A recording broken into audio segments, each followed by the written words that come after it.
नमस्कार दोस्तों, आज मैं फिर से एक और कहानी के साथ आपके सामने हूँ। ये कहानी है गुरु और शिष्य की। इसमें आपको बताया गया है कहीं आप किसी एक अपॉर्चुनिटी के चक्कर में किसी दूसरे को मौके को तो नहीं गंवा रहे हैं। कहीं ऐसा तो नहीं कि आप एक ही चीज़ की वजह से किसी दूसरे अच्छी चीज़ को खो रहे हों। तो ध्यान से सुनिएगा गुरु और शिष्य की कहानी। एक बार एक गुरु और शिष्य जंगल से होते हुए अपने गांव जा रहे थे। अंधेरा काफ़ी हो चुका था। शिष्य ने अपने गुरु से कहा कि गुरुजी, काफ़ी रात हो चुकी है, अगर आप कहें तो आज की रात यहीं आसपास के किसी गांव में गुजार लें। गुरुजी ने अपना सर हिलाया और वो आसपास के गांव में एक छोटे से घर के पास जाकर रुके। अब जैसे ही वहां गए तो गुरुजी के शिष्य ने दरवाज़ा ठकठकाया। उस घर से एक गरीब आदमी बाहर आया तो गुरुजी ने बोला, हम अपने गांव जा रहे थे, लेकिन काफ़ी रात होने की वजह से हमने इसी गांव में रुकने को सोचा। क्या हम आज रात आपके यहाँ रुक सकते हैं? गरीब आदमी बोला, हाँ क्यों नहीं, आप दोनों अंदर आ जाइए। अब जैसे ही गुरुजी अंदर गए, उन्होंने देखा कि उस आदमी के घर में बहुत ज़्यादा गरीबी थी। गुरुजी ने उससे पूछा कि आप काम क्या करते हो? वह गरीब आदमी बोला कि मेरे पास बहुत सारी ज़मीन है। तो गुरुजी ने बोला, अगर तुम्हारे पास बहुत सारी ज़मीन है तो इस तरह से क्यों रह रहे हो? वह आदमी बोला, यह किसी काम की नहीं है।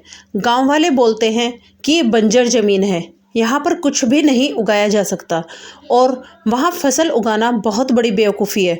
गुरुजी ने बोला कि तुम्हारा गुजारा कैसे होता है? उसने बोला कि मेरे पास एक भैंस है जिससे मेरा पूरा घर चलता है।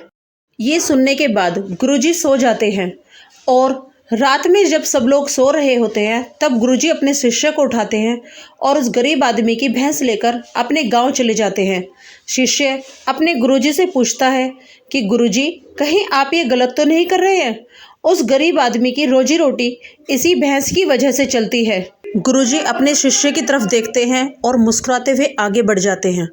उस बात को तकरीबन 10 साल गुजर जाते हैं और गुरु का शिष्य था, वह बहुत बड़ा गुरु बन चुका था।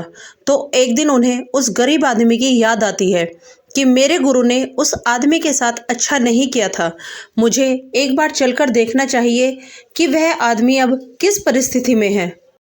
वह शिष्य उस गांव की तरफ जाता है और वहां जैसे ही पहुंचता है तो वह देखता है कि जहां पर उस गरीब आदमी का झोपड़ा था, वहां पर एक बहुत ही बड़ा आलीशान महल बन चुका था और इस झोपड़ी के बाहर जो बंजर ज़मीन थी उस पर फल और फूलों के बगीचे थे।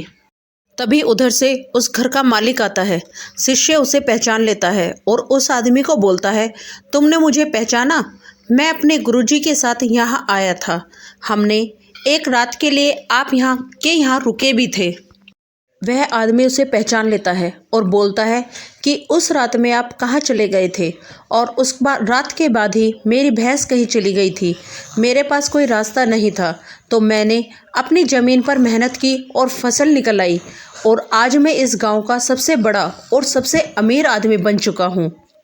ये सुनने के बाद शिष्य की आंखों में अपने गुरुजी के लिए आंसू आ गए और उसे ये बात अब समझ आई और वो रोने लगा। इस कहानी से हमें ये सीख मिलती है कि हमारे अंदर ऐसी बहुत सी टैलेंट छुपी हुई हैं, लेकिन हमें कोई ना कोई चीज़ रुका कर रखी है। वो आपके फैमिली वाले भी हो सकते हैं, आपकी जॉब भी हो सकती है, कुछ और भी हो सकता है।